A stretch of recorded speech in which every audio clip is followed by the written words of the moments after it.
आज जातीय कांग्रेस तरफ हिंजिलिका टू आईबी ठारू एक विराट शोभायात्रा बाहर की इंदिरा गांधी प्रतिमूर्ति पुष्पमाल्य दे रैली तहसिल ऑफिस घेराव करते।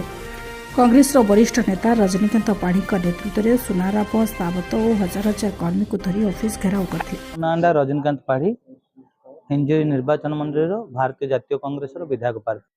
उद्देश्य माने देखंतु जो आमर सरकारी डाक्तरखाना अच्छी हिंजिली रे एवं शेरगढ़ रे एवं पितल एवं कंचुड़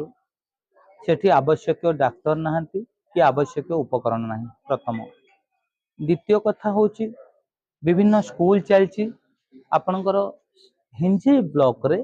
110 जन टीचर नाहांती प्राइमरी स्कूल रे एवं शेरगढ़ ब्लॉक रे 105 जन नाहांती शिक्षक से भली गले आपनकर देखंतु जो शंकराई हॉस्पिटल को सरकार जगह दे परची किंतु निरीह गरीब लोक माने जो माने 100 वर्ष धरी घर करी अछंती सेमानकु पट्टा खंडे दे पाउनी। तापरे गले देखिबे मद बेपार आपण दुर्बंध जानतु देखिए शिव मंदिर पाखे गोटे मद दुकान चलची बरमुंडई जानतु गाँ मझिरे मद भाटी चलची हिंजिली काटू देखंतु बाजार मझिरे मद दुकान मदटा गोटे ये अमृत रस होइकी चलची से भली देखिए पहाड़ फुटाइबा पई ड्रिलिंग करिकी पहाड़ फुटाइबा नियम किंतु बारूद बिक्री होउची एठी प्रबल बारूद बिक्री होउची जहा द्वारा बारूद द्वारा पहाड़ फुटवा द्वारा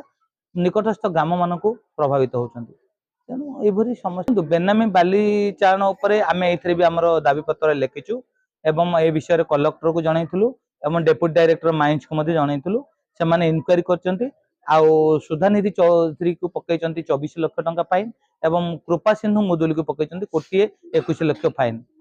आमे बारंबार कंप्लेन करचु सेटा जदी समाधान न हुए कोर्ट तार आउ रैली फाली ए सब दिन एटा next step court high court. Report pro news प्रतिदिन ओडिशा।